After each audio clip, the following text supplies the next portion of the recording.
Hey, it's Michael Douglas. Welcome to another episode of Dr. Pundit, where we talk about music, not medicine. And I've got a little bit of an obsession, something I've been thinking about for the past couple of days, ever since sometimes I go through the Rolling Stone archives, look at old interviews, if there's anything I can kind of dredge up and talk about, and alas, there is. Now, anybody who knows me, yes, I love music. Music is fantastic. Who doesn't? I have sometimes an unhealthy obsession with it, but the Beatles, I have a love-hate relationship with. I mean, yes, their music's okay, but they are not to me, the Beatles, of course, is probably single-handedly the most important band of the 20th century. Okay, I get it, but I don't 100% like their music. There are certain eras and albums that are better than others, but as a completist, I just really can't go there. But that doesn't keep me from, thinking about their role in the popularity of music and their unassailable contributions to music, especially in the mid-20th century. But one thing that's really, I find really interesting about this band is their breakup and all the lore surrounding it. Yoko Ono, this, that, that kind of thing. Ever since the Beatles broke up, the masses have been trying to place a finger on what exactly caused it, okay? In reality, it probably isn't that all complicated. I think a lot of people like to conflate things simply because they want to make it legendary, that kind of thing, Regardless, I think people have treated the Beatles breakup as a high-stakes conspiracy game. And again, I think that's human nature. And again, I get it. One individual, though, who has grounded this event back to reality, I think, is Mick Jagger. And this goes back to a Rolling Stone interview he did, in the mid-1990s. Of course, the Rolling Stones and the Beatles were contemporaneously in the music scene, and they weren't the best of friends. They didn't know much about each other on a vulnerable and personal level, believe it or not. I think they were too busy fostering their own careers, of course. Nonetheless, Mick Jagger has a theory about the disbandment of the group. And given his status, I think his opinion does merit thinking about. Jagger's theory is not hyperbolic in the least. Rather, I think it's very plausible and even logical. Now, in an interview done 30 years ago with Rolling Stone in 1995, Mick Jagger divulged the importance of his relationship with Keith Richards.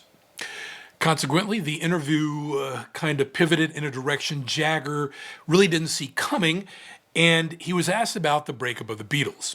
And again, you have to subscribe to the online edition to look at this, but I'll try to kind of parse it for you. Specifically, Jagger was asked about John Lennon and Paul McCartney's role in the breakup. Concerning the question, Jagger basically said, quote, "Hard to make even a stab at because I don't know John and Paul well enough. I know them slightly, same as you, and probably and maybe you knew John better at the end. I can hazard a guess that they were both rather strong personalities and both felt that they were totally independent. They seemed to be very competitive over leadership of the band. Personally, Mick Jagger believed that the leaders of the group ought to agree on the roles of a band. And that being said, Mick Jagger then told Rolling Stone that, quote, John and Paul felt they were too strong and they wanted to be in charge. If there are 10 things, they both wanted to be in charge of 9 of them. You're not going to make a relationship like that work, are you?"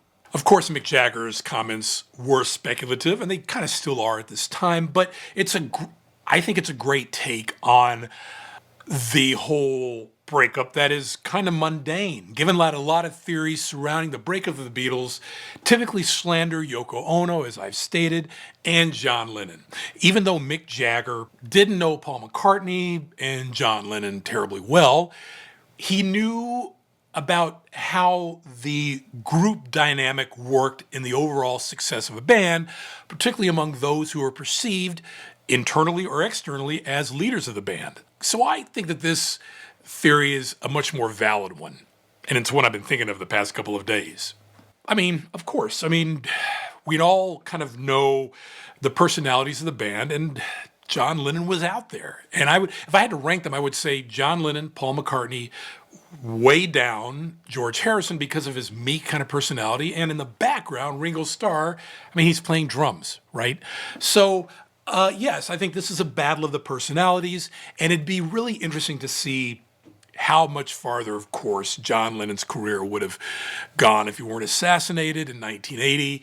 Paul McCartney was out in the forefront, of course, with all that. But, give props to George Harrison. I think, in spite of the fact that he was one of the more meek Beatles in the group, I suppose, he managed to, I think, put out a very sterling catalog on his own accord, and certainly was quite confident of his own abilities as a performer and an artist as well. So something to think about. If you're into the breakup of the Beatles, I kind of am. I was just a little bit obsessed with it. And now I guess you can be too. And if you want to seek out that whole interview, it is quite a fascinating read in Rolling Stone. I'm Michael Douglas, and if you like what you see here, please don't hesitate to like and subscribe. And as the late, great Barry White always used to say, let the music play, and I'll see you on the next episode.